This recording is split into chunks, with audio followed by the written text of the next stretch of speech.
Hey, you guys, welcome to Spotlight on Maryland. It's Gina Crash, your host for the next half hour or so. And thanks to our friend Sarah Warfield, we have this intro to talk about who we're going to be welcoming in just a second. We're going to be talking to the Neighborhood Design Center. Since 1968, the Neighborhood Design Center, NDC, we may refer to it throughout the interview, has collaborated with low and moderate income communities to build new playgrounds, reclaim abandoned buildings and vacant lots, develop affordable housing, revitalize commercial districts, and create neighborhood master plans. With offices in the Station North area of Baltimore and Hyattsville, Maryland, the Neighborhood Design Center works to strengthen civic participation in development initiatives, educate the public about the value of good design, planning, and preservation as community revitalization tools, and support the vision of the community by attracting investments to provide momentum. With a staggering 4,000 projects under their belt, they've truly transformed landscapes around Maryland. It's an honor to introduce you to our guests for today. Representing NDC, we have Deputy Director Briony Hynson with us. Hi, Briony. Hi, thanks for having us. Oh my gosh, we're so excited to talk to you. We're also joined by Program Manager of Arts Planning and Cultural Programming, Merrell Hambleton. Hi, Gina. Thanks so much. Nice to have you here, Merrell. And also thanks to Sarah Warfield for putting us all in touch with each other. Merrell was the first to arrive this morning. And and it was so fun. Just having you guys around. We've been on a tour. We're running around, talking to people. Very collaborative. And as we were passing people in the hall, they're like, Neighborhood Design Center, what's that? So for those like my coworkers who might be unfamiliar with the Neighborhood Design Center, possibly, can you tell us more about what you do? And I think this might be a question for Briony. And you've been at the Neighborhood Design Center for a staggering 10 years. Is that right? Unbelievable. Yes, 10 years. I don't know where the time's gone. It's been an exciting 10 years, though. So to answer your question, the Neighborhood Design Center is a nonprofit organization that was founded in 1968 in Baltimore. So we're at our 55th year. And we were founded coming out of sort of the civil rights era when architects and designers started to really feel a call to do more engaged and responsive work, looking at what was happening in cities across the country. So we are in place, and we've been doing this work for a very long time, where we're working in collaboration with communities who have identified things that are not working well or opportunities they want to pursue, and around anything in what we call the built environment. So it might be parks and playgrounds, it might be buildings and rec centers, but there's lots of different projects that communities throughout our city in Baltimore and also throughout Prince George's County have identified as top priorities for the kind of health and vibrancy of their neighborhood. And so we come in and we partner, we engage lots of conversations, we facilitate when there's different ideas about what the right path forward is. And then we bring it all together. We kind of sprinkle in some secret sauce and technical pieces that are really specific to, engineering or architecture, or landscape architecture, or, specifics about stormwater management and things like that. And we really kind of have fun while we're doing it. We make sure that we're trying to listen to everyone from the youngest kids to our seniors, people who are at the community meetings and people that aren't at the community meetings, talk to local shop owners, everyone who would have thoughts and understanding and expertise about how the neighborhood's working. And then we kind of fold it all together, produce design documents, and then that is a springboard for then going out and getting political support, getting funds dedicated to the project, getting more broader community buy-in and excitement around the project. So there's lots of different things that initial step of the design process can then springboard that project forward. So you work with a lot of different folks. A lot of different folks. It's almost like I'm going to rename you the Connective Neighborhood Design Center, because you're connecting so many different people to get the job done. And from the intro talking about how many projects that you've accomplished in that short period of time. Yeah. It's mind-boggling. And our staff is completely incredible. Any given night of the week, they're at a community meeting, facilitating conversations. People get, very strong feelings about what they need to have on their street or at the park at the end of their block. And so we do a lot of these kind of deep dives with neighborhoods, but it's a really committed staff, really passionate staff, and we do love what we do. Oh, it shows for sure, because that's what I was going to say, is that passion. Then it's like the only job that's not work, even though it is a lot of work, but it doesn't feel like it because you're doing, what you love. And I love that your mission, has always been to serve low and moderate income communities affected by institutional neglect. And Exactly. And the fact that you serve, it is Spotlight on Maryland. So we were talking about Baltimore City in some cases, also Hyattsville, you're serving PG and surrounding counties as well. So I like that you're getting that scope of Maryland, because as we know, our neighborhoods are so different. The needs of our neighborhoods are so different that it keeps it exciting. So we don't want to leave our other guest out. Hang on as I flip my page here to Merrell, who's you guys are gonna kind of tag team this question, but how do projects at the Neighborhood Design Center typically come to life? And this is kind of a two-parter. So that first question. And then also, if you could walk us through the process and give us, like one or two examples of how this has worked in the past. Because again, it's all that positive energy that makes everything come together magically.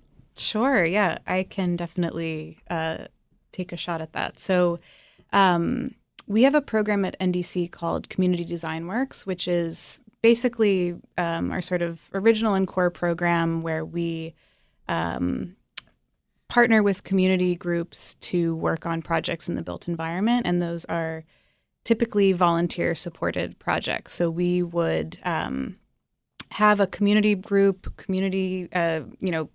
of residents who are interested in working on a project in the built environment. And as Briony mentioned, that might look like greening a vacant lot. It might look like working on a schoolyard. It might look like streetscaping or traffic calming.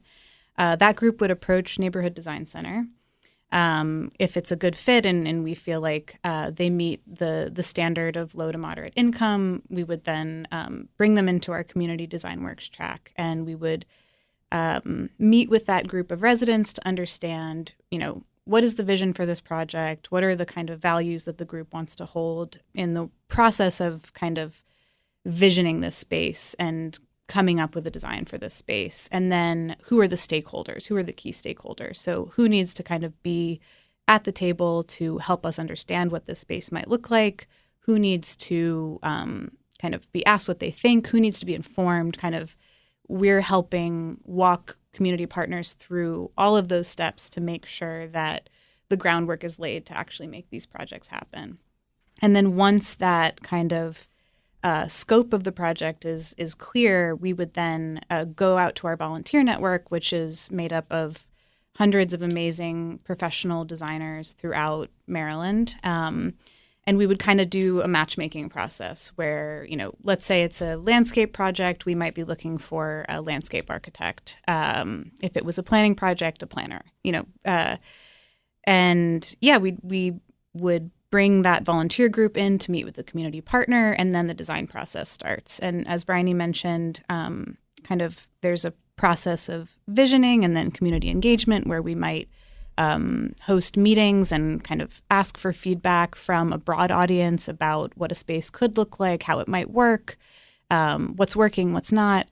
And the volunteer team would then take that and eventually produce a set of design documents that would be the final deliverable for that project. So you really listen to the community that you're serving about what their needs are and figure out the best choices for them and what works.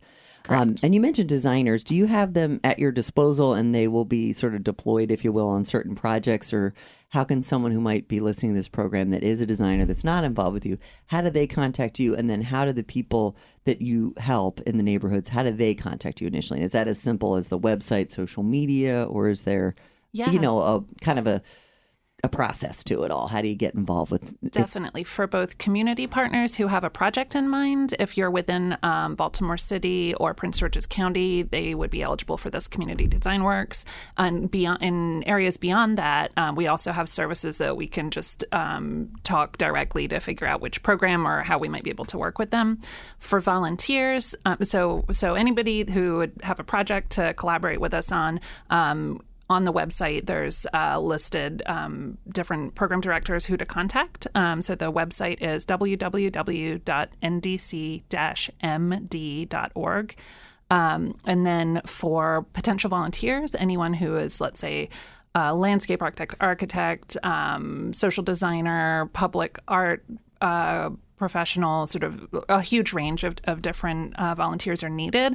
And so there is an intake form also on the website to go in and fill out. Once you fill that out, one of our staff will reach out and have a coffee chat and get to know what that volunteer is looking to do, what their interests and specializations are. And then we do, as Merrell mentioned, that matchmaking process. Yeah, that's a great place to start is ndc-md.org. You're also active on Facebook, IG, X, YouTube, LinkedIn, whatever. If you're a visual person, you need to watch videos about what you do, that you reach people anywhere they are, right? You just however what type of a learner we might be, right? That's right. And was there anything else you wanted to add about the projects at all, Briony, that Merrell was mentioning, or we can move on to our next topic? Yeah, so there's a couple of examples that we've been working on recently in the kind of through Community Design Works in the architecture side of things. We've been partnering with Upton Planning on the west side in Baltimore, and working on the Perrin Mitchell House, which is an historic home, which was the home of Congressman Perrin Mitchell, and is under the care now of Upton Planning, and they're looking to do a historic revitalization and preservation of the property, and also make it a community hub where it can host a huge range of different activities for the neighborhood, and even trainings and things like that. So we've sort of worked with our executive director, Jen Gould, has historic preservation expertise. So she sort of started on that project. And then as we got further with our partners at Upton Planning, brought in and have been partnering with Quinn Evans is the architecture firm, and some really talented folks from over there. Yeah. And so that's really full steam ahead, and there's been some significant funding secured. So that's a project worth watching for sure. It's very exciting, and it's such an important site for the Black history of our city. And so that's just such an opportunity to really properly invest in and support that heritage and make sure that it's preserved for the community and for the whole city. Absolutely. That's so cool. And how long is something like that going to take? Like, it's obviously in full It's force going to be right years now, and years. Yeah, so it's a process. It's a slow process, but we want to do it right. You do, yeah. When we're talking about community level development projects, it really is a bit of a puzzle to put the funding together. With that particular project, we're able to stay on a little bit longer in the process than we are with some other projects, just based on some funding that they've already secured. So as you hear in the nonprofit sector, sort of funding is really critical to allow us to do the things that we know we need to do. So that project's really on a great trajectory, but it will be multiple years in the making. Long term, for sure. Yep. And that being said, before we go even any further, as a nonprofit organization, is there a way someone can donate at any time on your website, or what's the best way that they can be charitable? Yeah. Yes. So the things that we really ask for support on are, especially at this sort of end of year time period, we're doing our year-end giving push. So on our website, there's a donate page, and it's a very simple process to create a donation. We also encourage people to do sort of standing monthly donations. So if you think about, maybe I don't need that extra coffee, maybe I'll do a $5 a month, we would be so grateful, and that really does help us to build the services out that we see. We always run a wait list. There are many more projects than we are able to serve in all of our different jurisdictions. So the more funding that we're able to receive, we really work very efficiently with it. The other thing I like to tell people is just under 90% of our budget pays our people. So we don't have a whole lot of overhead. We have a talented staff. They're out there doing really hard work all the evenings, all the weekends. Oh, yeah. And so, we're a very efficient organization when it comes to that. And so your donation dollars are really going straight to the staff who are out there in communities working on these projects. Yeah, literally getting straight to work from donation to execution, because you really rely on that. Yeah. And I'm sure you'll be participating in probably Giving Tuesday. You've got, this time of year, end of year, it's also a nice gift for someone, to donate on their behalf, or perhaps organizations that might be listening, like companies. That's a nice, instead of doing a gift exchange, maybe donate to a cause that's important to you. Absolutely. Thank you for that. We love, we work with a lot of the local businesses, many in the design sector and also engineering firms, but even beyond that, who are extremely generous in terms of corporate donations. So they can contact me directly. That's part of what I manage for the organization if anyone is interested in supporting us from that corporate sponsorship angle. That's great. Yeah, because development is key when you're talking nonprofit, right? It can come from anywhere. Just from our connection today, sometimes I feel like then you meet someone and they're like, oh, wow, I didn't even know you were here. And then it just snowballs and blossoms and that relationship is built, We do kind of say often that we're kind of a best kept secret in Baltimore because, as you mentioned, 4,000 projects. We've got thousands and thousands of relationships with different people, community leaders, et cetera. But we're really, really focused on the neighborhood level work. And so just kind of layering on that additional sort of networking and the opportunity to talk to your listeners and reach out to people that are beyond our immediate sphere is really valuable. So, thank you. Well, thank you for being here, because likewise, I mean, that's why we do what we do. I mean, this is really the most important part of my job, is getting the word out about organizations like the Neighborhood Design Center. They're doing such great work locally and throughout the state. There was some big news recently about public art in Baltimore last month when it was announced that Baltimore was one of the 8 cities awarded the Bloomberg Public Art Grant of up to $1 million. So I love good news in Baltimore. So tell us more about Baltimore's winning project. That's huge. You guys could both take this or whoever wants to answer. We're excited to hear the answer. Sure. Yeah. Yes. Super exciting news. So the Neighborhood Design Center is partnering with a sort of small coalition of organizations and artists in Baltimore on Inviting Light, which is the public art project that we pitched to Bloomberg Philanthropies. So we're working with the artist Derek Adams, who is an incredible, world-renowned painter, among other things, also an artist who's done a lot of works in public. Born in Baltimore, has lived in New York, and is now back in Baltimore doing a lot of amazing work. So he's going to be the lead artist on the project. We're also partnered with the Central Baltimore Partnership. They're kind of the lead project manager on the work. And then we'll be working again with Flux Studio, an amazing lighting design firm in Baltimore, and the curator, Jose Ruiz from the Maryland Institute College of Art. And you guys are both alums from MICA, It's right? true. Yes. Yes. It's a small world. But I love it. But it's just it explains that we have such great resources in Baltimore for that reason. Absolutely. Yeah. And so we're really excited to be collaborating with this amazing group on Inviting Light. The project will include a series of 5 installations that ask artists to engage with light in some way. So that might be literally creating a light installation. It might mean doing something that involves shade or reflection. It might mean kind of taking the concept of light or illumination and riffing on it in some way. But the idea is really to activate a series of, less than accessible or kind of less active, less well-lit spaces in the Station North footprint in Baltimore.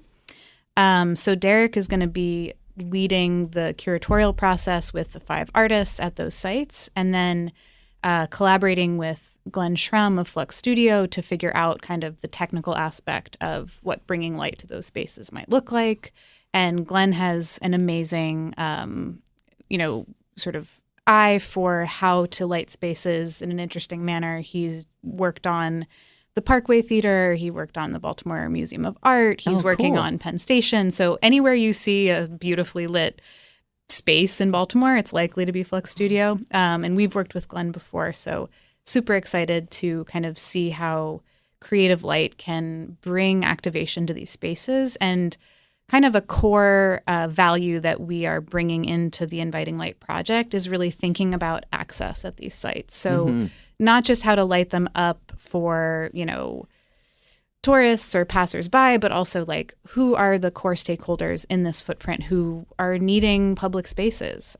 So we want to really be intentional about reaching, marginalized communities, folks that maybe aren't typically engaged in conversations about what public spaces look like. So that's a really core value. And the Bloomberg funding is intended to bring public art that addresses a civic issue. So for us, that is kind of, again, looking at the accessibility of public spaces, not just from a kind of physical standpoint, but also, how does a space feel? Who's there?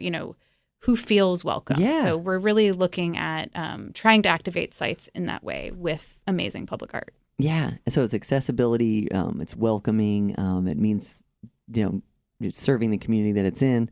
And you wanted to add something, Briony? Yeah, and then sort of additionally to so there's the 5 installations at the sites, and then the curator, Jose Ruiz, will then kind of work on these ongoing activations that may be something like a community meal that happens on a regular basis, or some kind of socially engaged activity that's kind of built into the utilization of the site. So we're not just looking at objects and physical changes, but we're really building community in the process of building out these artworks. So they're interactive, they're engaged.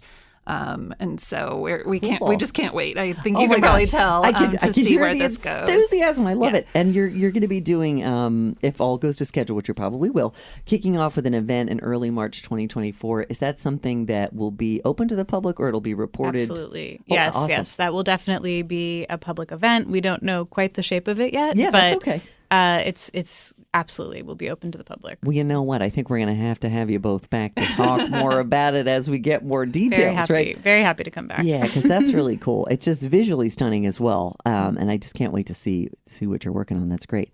And Briony, I read recently that Baltimore is going to host an International Placemaking Week in 2024. Lots to look forward to in the new year. And that NDC is leading the local efforts. Hold on as I give you some applause.